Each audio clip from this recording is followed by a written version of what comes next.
मनोजवं मारुततुल्यवेगं जितेन्द्रियं बुद्धिमतां वरिष्ठं वातात्मजं वानरयूथमुख्यं श्रीरामदूतं शरणं प्रपद्ये। महारुद्र हनुमान की जय। जय जय रघुवीर समर्थ।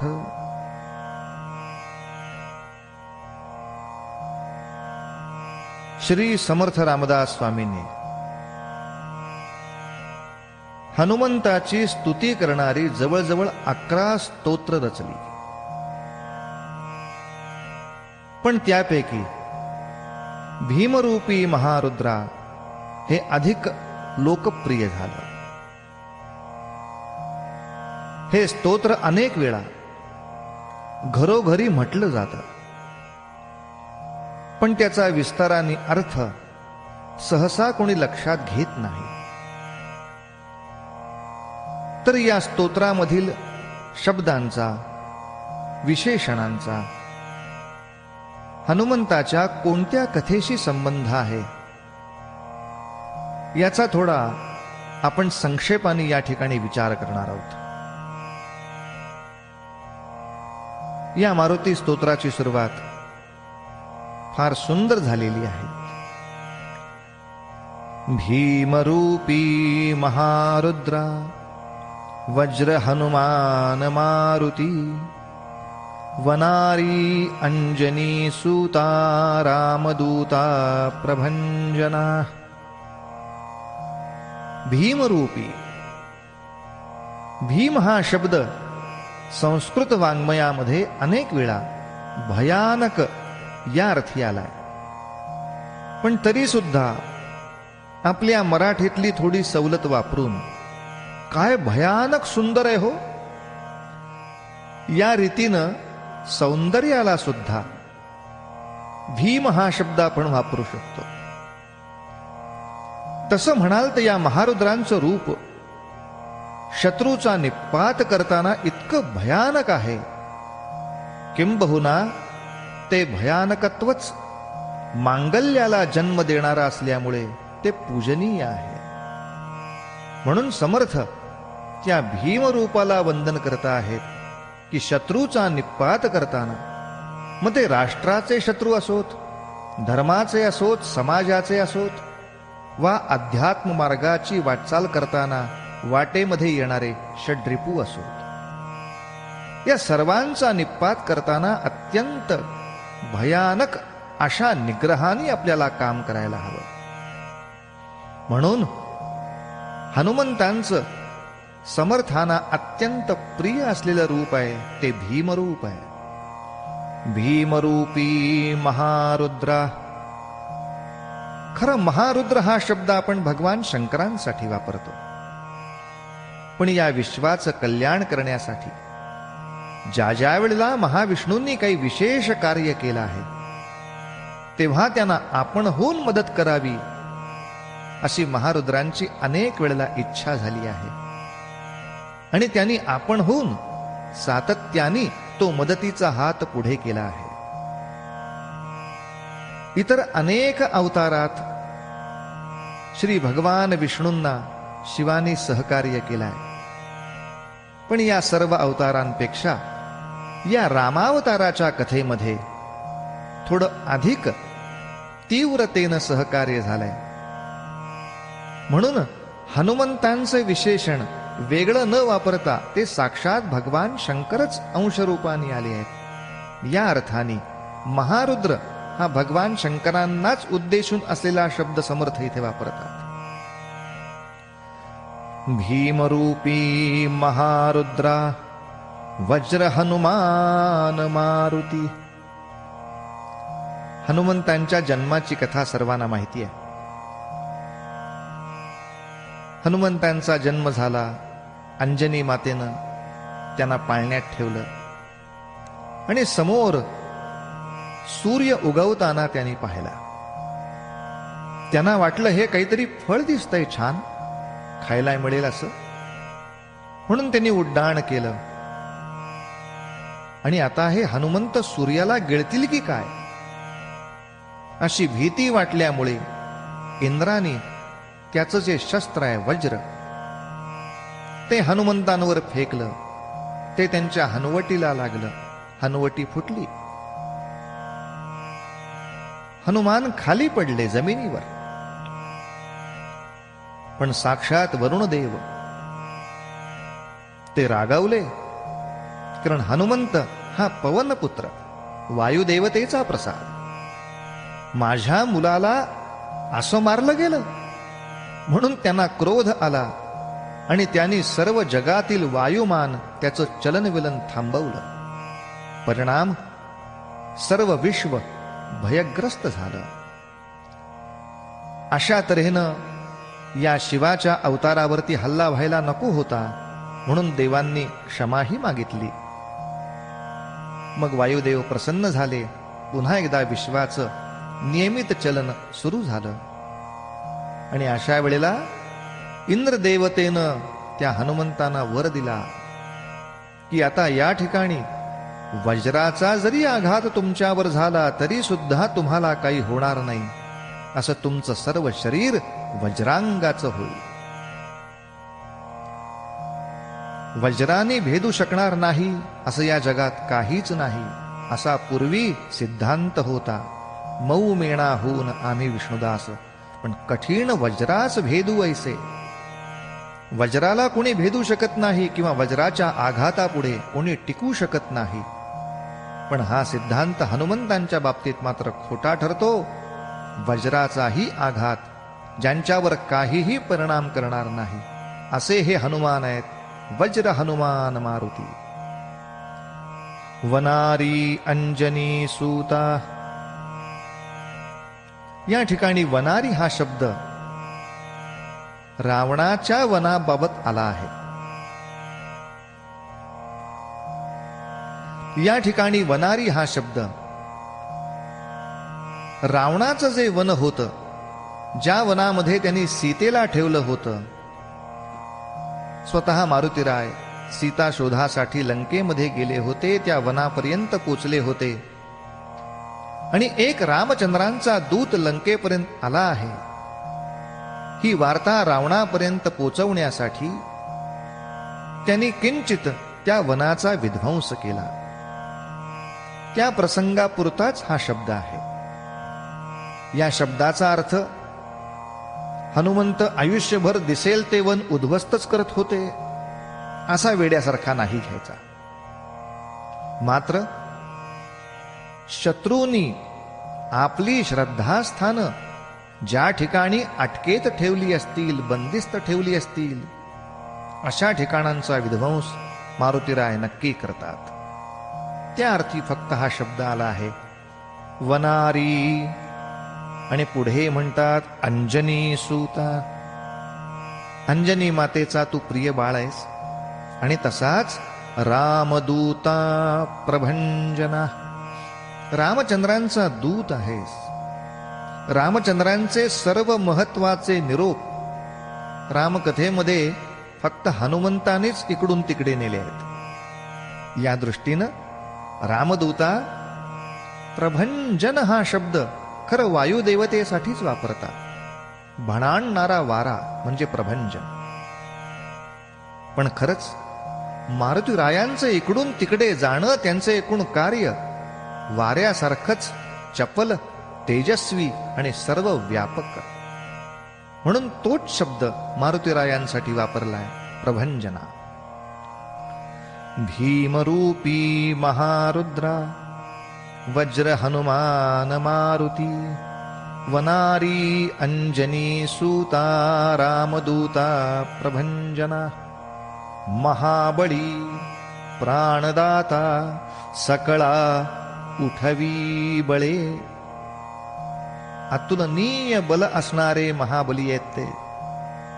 महाबली प्राणदाता हा शब्द मात्र लक्ष्मणासाठी आला आहे. राम रावण युद्धामध्ये जेव्हा शक्ती लागून लक्ष्मण मूर्छित पडले. अशा वेळेला द्रोणागिरी पर्वत आणून त्यातली संजीवनी उपलब्ध करून लक्ष्मणांना खऱ्या अर्थाने मारुतीरायांनी प्राणदानच दिला. हा झाला कथेतला अर्थ.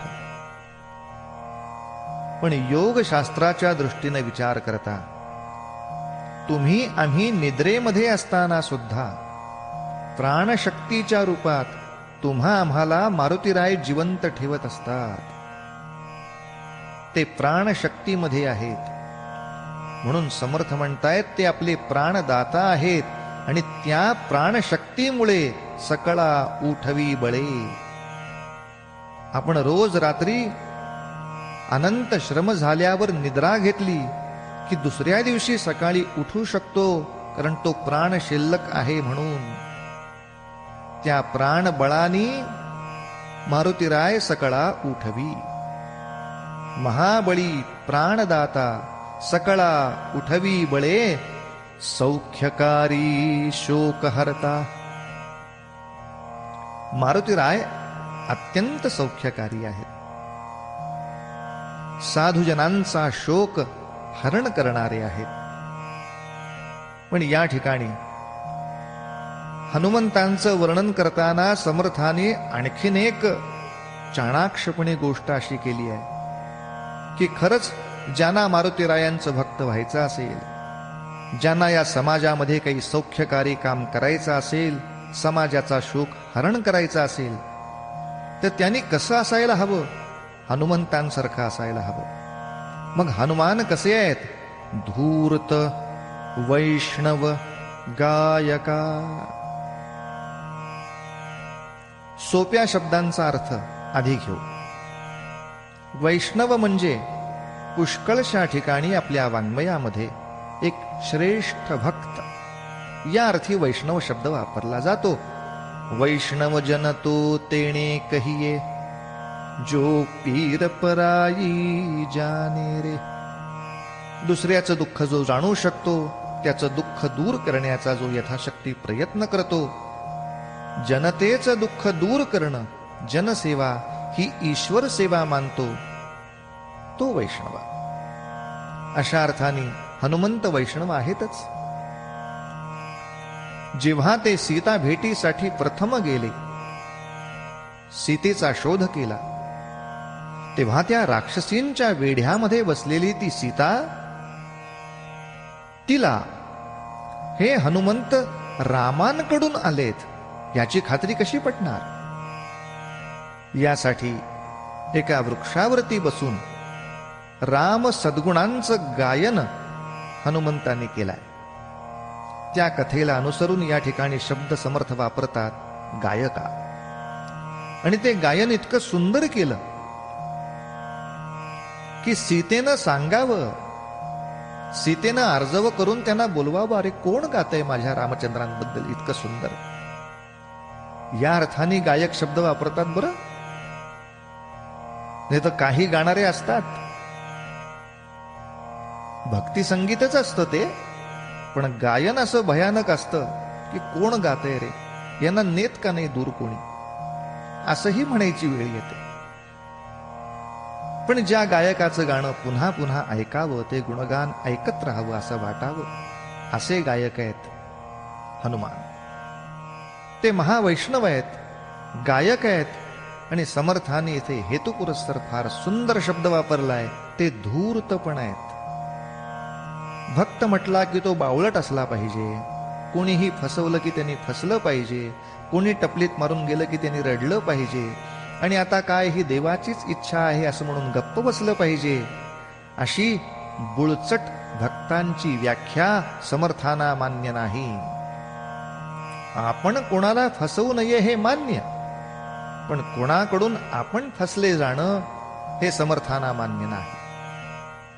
कपटी माणसाचा कपटी डाव समजलाच पाहिजे आणि वेळ प्रसंगी तो त्याच्यावर उलटवलाही पाहिजे.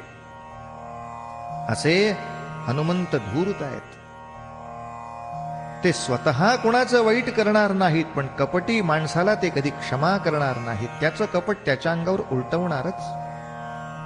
तेव्हा समाजामधल्या सुद्धा महावैष्णवांनी ईश्वर कथेचं गायक व्हायला पाहिजे, तसं धूर्तही असायला पाहिजे, तर आपण सौख्यकारी आणि शोकहर्ते होऊ, असा एक गर्भित उपदेशही समर्थ करतायत.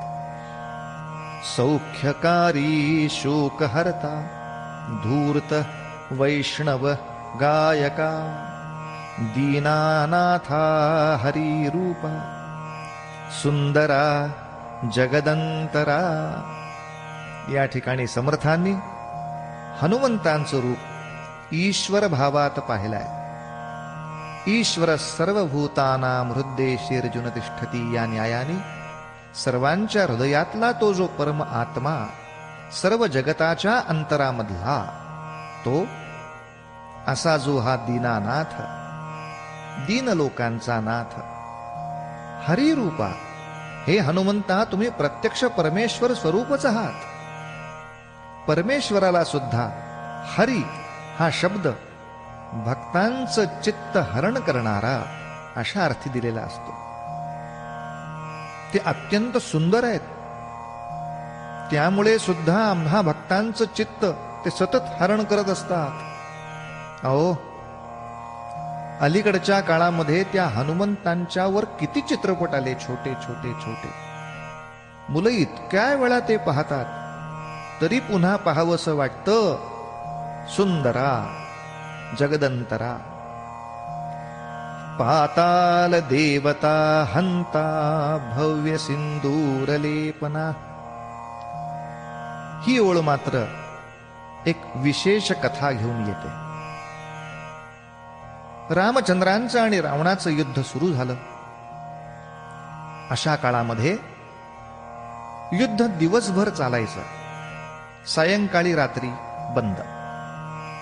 पण अशा वेळी सुद्धा अचानक हल्ला होऊ नये यासाठी त्या रामचंद्रांच्या शिबिकेभोवती हनुमंतांचा पहारा असे. पण या गडबडीतून सुद्धा एकदा अचानक अशी गोष्ट झाली की आज रामलक्ष्मणांचा पत्ताच नाही. तर पाताळातले हे दोन राक्षस, अहिरावण आणि महिरावण, या दोघांनी रामा लक्ष्मणांना बेशुद्ध करून त्यांचं हरण केलेलं होतं.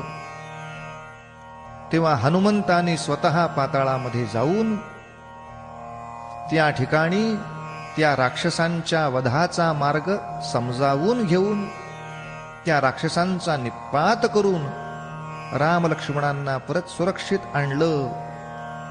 त्या अर्थी हा शब्द इथे वापरला आहे. पाताल देवता हंता भव्य सिंदूर लेपना. आपल्याकडे सिंदूर हे त्यागाचं मोठं रूप आहे, म्हणून तर तो केशरी रंगाकडे जातो. आपल्या ध्वजाच्या रंगाप्रमाणे तो दिसतो. एखाद्या गोष्टीसाठी विलक्षण त्यागाची तयारी आपल्या कपाळावरचा शेंदूर दाखवत असतो. आपल्या उत्तर भारतामध्ये बहुतांशी ठिकाणी विवाह झाल्यानंतर त्या सुवासिनी सुद्धा आपल्या भांगात सिंदूर लावतात, कारण त्यांचं कौमार्य आता एका विशिष्ट संसाराला उभं करण्यासाठी, त्यागासाठी सिद्ध झालेला आहे. म्हणून आपल्या भांगामध्ये सिंदूर लेपन करतात. अहो, आम्ही किंचित त्याग करतो म्हणून आमच्या कपाळी किंचित शेंदूर. पण मारुतीराय अमूलाग्र त्यागामध्येच आहेत, त्यामुळे ते भव्य सिंदूर लेपन असे आहेत. लोकनाथा जगन्नाथा प्राणनाथा पुरातना. किती गोड शब्द वापरलेत. या पृथ्वीवर जेवढे म्हणून लोक आहेत, किंवा स्वर्ग मृत्यू पाताळ असे लोक समजा, तर या सगळ्यांचं पालन करणारा तू नाथ आहेस, सर्व लोकांच्या नाथा. तसं या जगातील इतर सर्व महाभूत त्यांनाही पालन करणारा आहेस, म्हणून जगन्नाथा. पण मानवाची मानसिकता समर्थ फार छान ओळखतात.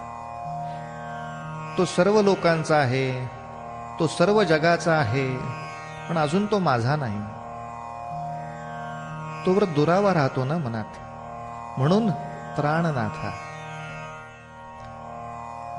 हनुमंत हे अंजनीच्या उदरी जन्माला आले तेव्हापासूनच या जगात आहेत का?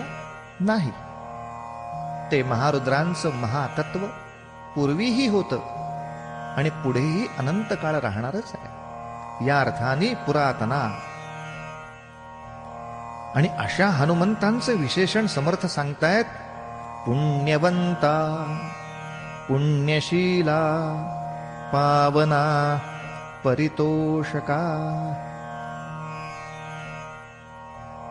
कोणत्याही मानवाचं पावित्र्य हे 3 प्रकारचं असतं. कायिक, वाचिक, मानसिक. माणूस 3 प्रकारांनी पाप करू शकतो. वाचेनं वाईट किंवा असत्य बोलून, मनाने वाईटाचं चिंतन करून किंवा शरीराने एखाद्याचा घात करून. पण मारुतीराय हे अंतर्बाह्य शुद्ध आहेत. म्हणून ते म्हणतात, कायिक पातळीवर म्हणावं तर त्यांचं शरीर पुण्यवंत आहे, पुण्यवंता. मानसिक पातळीवर म्हणावं तर मनात सुद्धा कोणाचं वाईट येणार नाही असे पुण्यशील आहेत, पुण्यशीला. आणि वाचेन सुद्धा कोणाचं अहित ते करणार नाहीत, पावन वाणी आहे त्यांची, म्हणून पावना. आणि सज्जनांना अत्यंत संतोष देणारे असल्यामुळे परितोषका. याच्या पुढच्या ओळी मात्र हनुमंत युद्धाला उभे आहेत अशा अर्थाच्या आहेत की मारुतीराय युद्धाला उभे राहिले म्हणजे कसे दिसतात? ते तसे उभे असल्यामुळे ते स्वतःचे दोन्ही हात ध्वजांगे उचली बाहू. ध्वज अंग याचे 2 अर्थ होतात. एक, रामचंद्रांचा ध्वज हनुमंताने आपल्या हाती घेतला आहे आणि ते वर उचलून राक्षसांच्या सेनेवर लोटता आहेत असाही अर्थ होतो. किंवा राक्षसांचा निपात करण्यासाठी आपले दोन्हीही बाहू, ध्वज अंग म्हणजे वरच्या बाजूला आवेशाने उचलून ते लोटता आहेत असंही होतं. पण अशा तऱ्हेने ते संतापून राक्षसांच्या सेनेवर आले की हे यमाचे जे सहाय्यक आहेत ना, काळाग्नी, काळरुद्राग्नी, ते चळचळा कापू लागतात. मारुतीराय युद्ध करत असताना अशा काही दंतपंक्ती म्हणजे आपल्या दाढा करकरा आवळतात की त्यामध्ये ब्रह्मांड मावेल का काय आणि त्याचा चुराडा होईल का काय अशी भीती वाटते. त्यांच्या डोळ्यातून ज्वाळा त्यावेळेला येत असतात. त्यांच्या भ्रुकुटी म्हणजे भुवया अत्यंत तीव्र ताठरलेल्या असतात. सर्व राक्षसांना एकत्र बांधून उचलून फेकून देणारं त्यांचं ते पुच्छ ते त्यांच्या माथ्यापाशी दिसत असतं. आणि ते युद्धामध्ये प्रचंड हालचाल करत असताना सुद्धा त्यांचा मुकुट म्हणजे किरीटी आणि त्यांच्या कानातली कुंडल अत्यंत सुंदर दिसतात. इतकंच नव्हे तर त्यांची सुवर्ण कटिका असोटी, त्यांच्या कमरेवरची जी मेखला आहे ती सोन्याची आहे आणि त्याला छोट्या छोट्या घंटा पण आहेत. त्या घंटा किणकिणी किणकिणी किणकिणी अशा वाजतायत. त्या इतक्याच आवाजात वाजणं याला इथे विशेषण दिलंय नागरा. शहरी माणूस जरा मर्यादित आवाजात जास्त बोलतो. शेतामध्ये असणारा जोरात थाळी देतो. त्यामुळे घाण घाण घाण घाण घंटा एवढ्या वाजणाऱ्या घंटा काही त्यांच्या कटी एका सोटीला नाहीत. त्या छोट्या नागर आवाज करणाऱ्या किणकिण वाजणाऱ्या घंटा तिथे आहेत. मात्र मारुतीराय उभे राहिले की पर्वतासारखे दिसतात. पण पर्वत म्हणजे लढ दू वाकडा तिकडा कसा तरी छे छे छे असं नाही. नेटका सडपातळ. समर्थांचा नेटकेपणावर फार भर आहे. अगदी प्रपंच करावा नेटकापासून शरीर सुद्धा नेटक पाहिजे. आणि नेटका सडपातळू असल्यामुळे चपळांग पाहता मोठे महाविद्युल्यते परी. विजेसारखे चपळ आहेत. अहो, कुठलंही देवकार्य करण्यासाठी भक्ताची प्रकृती ही अशीच असली पाहिजे. आता चालवत नाही, आता उठवत नाही, आता फार काही करवत नाही, मग ठीक आहे. मग बसून जप करण्या पलीकडे आपण काही देव कार्य करू शकणार नाही. आपण देव जप करू शकाल. म्हणून ह्या 6-8 ओळी मारुतीरायांचं ते युद्धातलं वर्णन आहे. ध्वजांगे उचली बाहो आवेशे लोटला पुढे, काळाग्नी काळ रुद्राग्नी देखता कापती भये, ब्रह्मांडे माईली नेणू आवळे दंतपंगती, नेत्राग्नी चालल्या ज्वाळा भ्रुकुटीत राहटिल्या बळे, पुच्छते मुरडिले माथा किरीटी कुंडले बरी, सुवर्ण कटिका सोटी घंटा किंकिणीना गरा, ठकारे पर्वता ऐसा नेटका सडपातळू, चपळांग पाहता मोठे महाविद्युल्यते परी. लक्ष्मणासाठी संजीवनी वनस्पती आणताना तो अख्खा द्रोणागिरी पर्वतच हनुमंताने उचलून आणला, याचं वर्णन पुढच्या 2 ओळींमध्ये समर्थाने केलाय. ओटीच्या कोटी उड्डाणे झेपावे उत्तरेकडे, मंद्राद्री सारखा द्रोणू क्रोधे उत्पाटिला बळे, आणिला मागुती नेला आला गेला मनोगती, मनासी टाकिले मागे गतीसी तुलना नसे.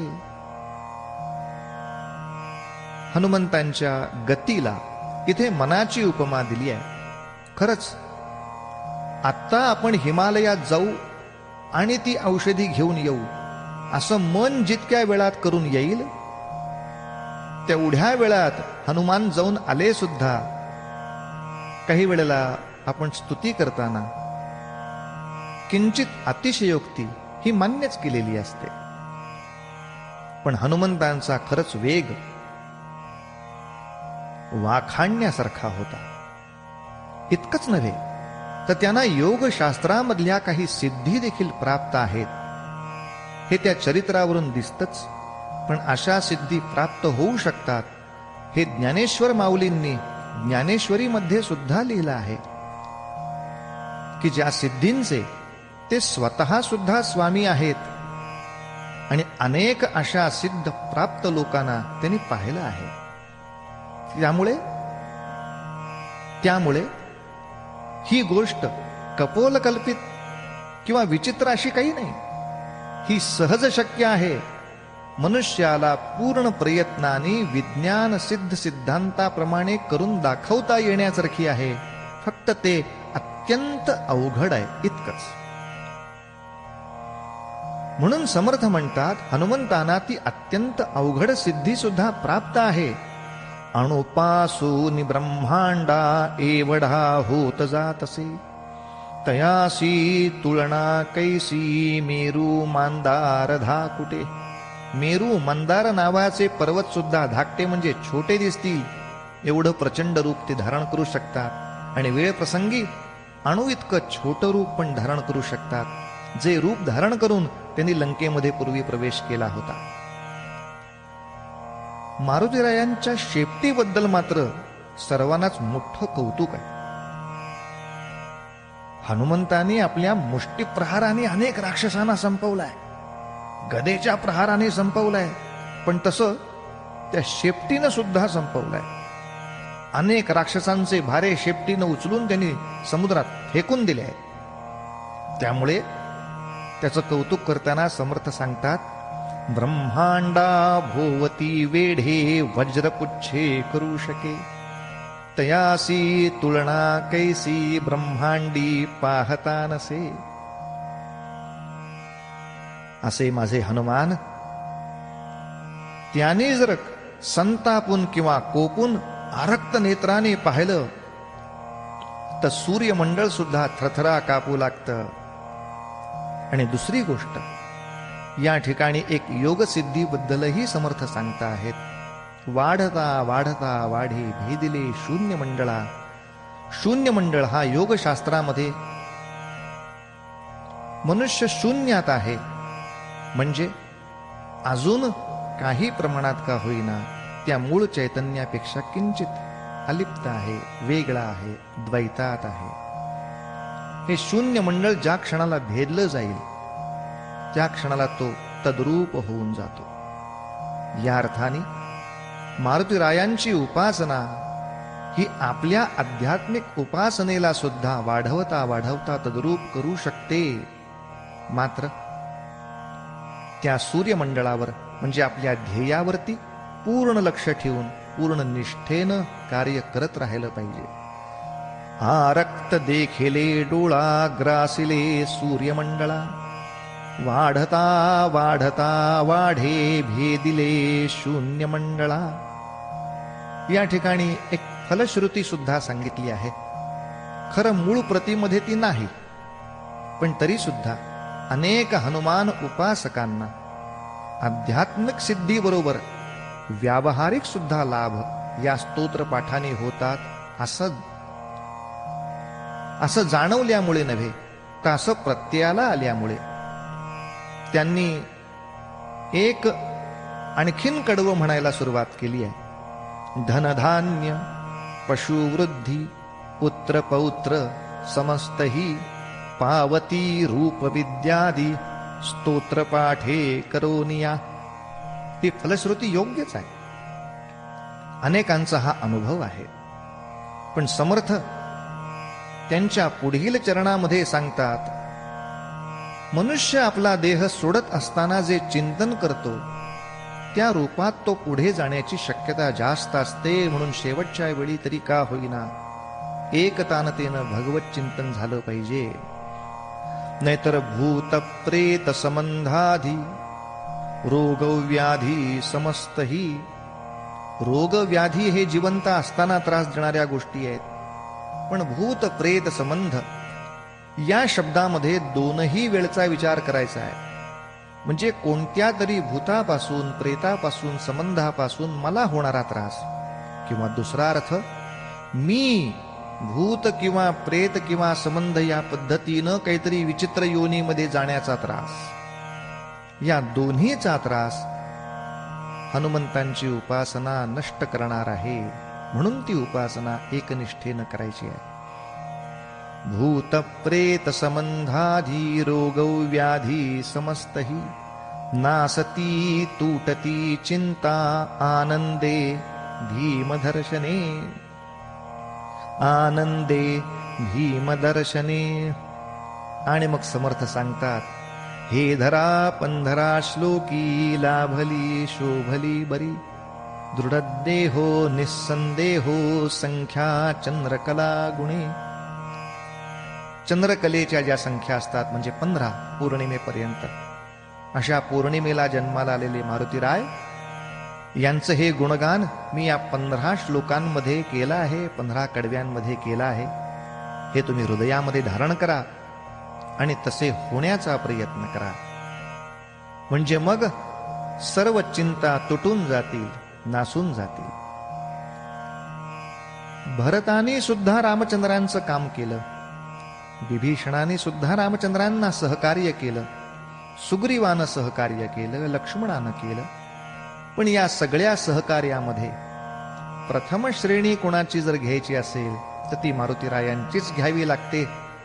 म्हणून शेवटच्या ओळीमध्ये समर्थ म्हणतात, रामदासी अग्रगण्य कपिकुळासी मंडणू रामरूपी अंतरात्मा दर्शने दोषनासती. या मारुतीरायांच्या भक्तीनं आपण आपल्या हृदयात सुद्धा त्या रामरूपाला पाहिलं, म्हणजे मग आपल्या जन्मोजन्म असणाऱ्या या शरीरातल्या मनातल्या सर्व रोगांचं उच्चाटन होतं, निर्मूलन होतं, सर्व दोष नासती. पण केव्हा? रामरूपी अंतरात्मा दर्शने. त्या अंतरात्मातल्या रामरूपाचं दर्शन झालं, त्याच्यामध्ये येणारे जे जे कोणी शत्रू असतील त्या सर्वांचा निपात मारुतीरायांची उपासना करणार असते. बरं, म्हणून मारुतीरायांना वंदन करून त्यांची उपासना करून आपण रामभक्तीचा जर आग्रह केला तर दर्शने दोष नासती. अशी अवस्था आपली सुद्धा व्हायला वेळ लागणार नाही. असं सुंदर मारुती स्तोत्र समर्थांनी आपल्याला दिलं आहे. आपण सर्वांनी त्या स्तोत्राचा पाठ तर करायचा आहेच, पण ते रूप आठवून त्याप्रमाणे समाजसेवा, राष्ट्रसेवा आणि स्वतःच्या आध्यात्मिक उन्नतीसाठी असलेली तपश्चर्या या सर्व गोष्टी साधायच्या आहेत. म्हणजे मग या स्तोत्राचं पूर्ण फल आपल्याला मिळणार आहे. आता हा अर्थ लक्षात घेऊन आपण सारे एकत्र भीमरूपीचं स्तोत्र म्हणूया. मग त्यामुळे आपल्याला तो आवेश, त्यातला आनंद अधिक अनुभवता येईल, यात संशय नाही. तर सगळेजण एकत्र म्हणूया भीमरूपी स्तोत्र. भीमरूपी महारुद्रा वज्र हनुमान मारुती वनारी अंजनी सूता रामदूता प्रभंजना महाबळी प्राणदाता सकळा उठवी बळे सौख्यकारी शोकहर्ता धूर्त वैष्णव गायका दीनानाथा हरिरूपा सुंदरा जगदंतरा पाताल देवता हंता भव्य सिंदूरलेपना लोकनाथा जगन्नाथा प्राणनाथा पुरातना पुण्यवंता पुण्यशीला पावना परितोषका ध्वजांगे उचली बाहो आवेशे लोटिला पुढे काळाग्नी काळरुद्राग्नी देखता कापती भये ब्रह्मांडे मायली नेणू आवळे दंतपंगती नेत्राग्नी चालिल्या ज्वाळा भ्रुकुटीत त्राटिल्या बळे पुच्छते मुरडिले माथा किरीटी कुंडले बरी सुवर्ण कटिका सोटी घंटा किंकिणी नागरा ठकारे पर्वता ऐसा नेटका सडपातळू चपळांग पाहता मोठे महाविद्युल्लते परी कोटीच्या कोटी उड्डाणे झेपावे उत्तरेकडे मंद्राद्री सारिखा द्रोणू क्रोधे उत्पाटिला बळे आणिला मागुती नेला आला गेला मनोगती मनासी टाकिले मागे गतीसी तुलना नसे अणुपासोनि ब्रह्मांडा एवढा होत जातसे तयासी तुलना कोठे मेरू मंदार धाकुटे ब्रह्मांडा भोवती वेढे वज्रपुच्छे करू शके तयासी तुलना कैसी ब्रह्मांडी पाहता नसे